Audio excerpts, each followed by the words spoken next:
I'm just sitting here, I'm asking myself, I don't know if anybody knows, how many, because PBS is not rated, how many Hispanics watch Charlie Rose's show? How many Hispanics, Charlie needs to do a better job of appealing to them. I mean, wouldn't you think? What's racist about it? I'm asking how many Hispanics watch PBS? Without your pledge, we cannot dust. Where are all the acts of generosity by Obama? Look at what we heard about Romney all week long. Quiet, compassion, generosity. Where are the similar stories about Barack Obama? I mean, you would think after nearly 4 years in the presidency, we would know about these stories. There's a Wall Street Journal editorial today. I think I put it at the bottom of the stack. Something about somebody might have learned something about his time at Columbia, but they're not sure. Somebody might have learned something about his time at Columbia University, but they're not sure. We don't know anything. In fact, we do know that the brother who lives in the hut, called Dinesh D'Souza, George Onyango Obama's son, needed some medical care, $1,000 worth. They called Dinesh D'Souza, who had interviewed him for his movie that he has out now, 2016. And Dinesh said, okay, look, anybody can call here and make this up. So he found out it was George Obama, and it was a legitimate medical issue, so he gave him the money. He didn't call his own brother. He didn't even think to call, my brother's not going to give me anything. And obviously not. His brother is still living in a hut. And yet, automatically, it's just assumed, there's real compassion there. Real compassion. That's true. He has compassion for his cronies at places like Solemnity. See, there's a real difference between caring for people and being seen as caring for people. There is a real difference between real compassion and being seen as compassionate. And with the left, it's all imagery. Again, as this convention illustrated all week long, employees of some of the nation's largest banks, for those of you in Rio Linda, the people that work there at the banks, employees, have reportedly been stealing customers' identities in multi-million-dollar fraud schemes. This was only a matter of time. Leaders of a $50 million bank fraud conspiracy recently were sentenced to well over 20 years in prison. The identities were stolen from about 500 bank customers worldwide, which were used to set up credit card accounts and to apply for loans. I don't know how many of these people had LifeLock, but those who did, it wasn't a big deal. Those who didn't, it was a problem. See what happens in a situation like this. If you have LifeLock and somebody at your bank decides to go in and use your information, your bank account information, if you're a LifeLock Ultimate member and somebody at the bank, you know what, and the bank wouldn't necessarily know that you're a member there, unless you tell them.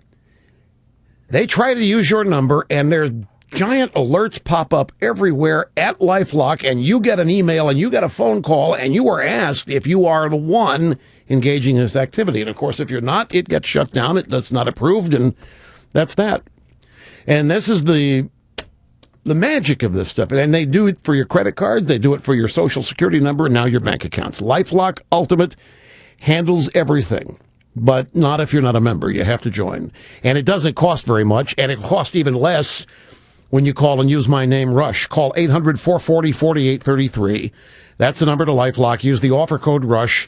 They'll lop 10% off whatever it costs, which isn't much, and then you have peace of mind. 800-440-4833. That's the number at LifeLock. Here is Justin in Casper, Wyoming. Nice to have you on Open Line Friday. Hi. Hey, Rush. Thanks for having me on. So last time I called you, I told you how I broke my back when I was 18 and how I should be the National Welfare Recipient Criticizer. But for me, I just want to tell you real quick that you've been a real encouragement as far as my life goes.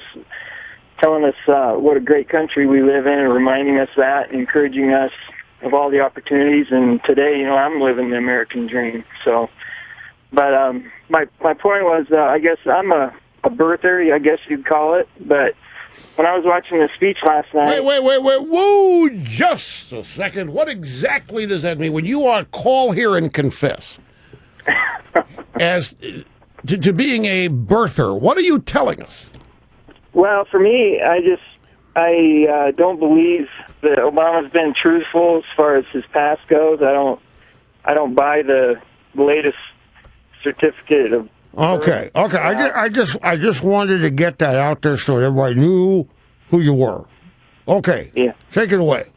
So then I was listening to the speech Romney gave last night, and I heard that line about where he said it takes an American to do the great things, and until I was listening to you today, it never even occurred to me that he was talking about taking a shot at Obama over the birth certificate thing. I never even once thought that. So I don't know where the left's coming up with that idea. Oh, they're sick people.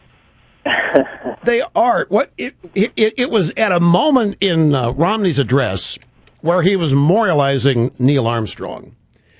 And I don't have it right in front of me, but paraphrasing what Romney said, when you need something big done, you get an American. And immediately, last night into today, led by the cretins at MSNBC, that was coded language to birthers. That was Romney sending a coded message to the birthers that he knows Obama's not an American. Now, and I'm going to say this, any normal person watching that, listening to what Romney said, just like you, knew exactly what he meant. It was a testament to American exceptionalism. It was a reflection on a past in this country that was accurate. Whether it's a disaster that strikes somewhere in the world, who has to show up before it's going to be fixed? Us. Traditionally. And we did it because we could, and it was the right thing to do, and that's what moral superpowers do. They stand for freedom with their allies. They help out when necessary.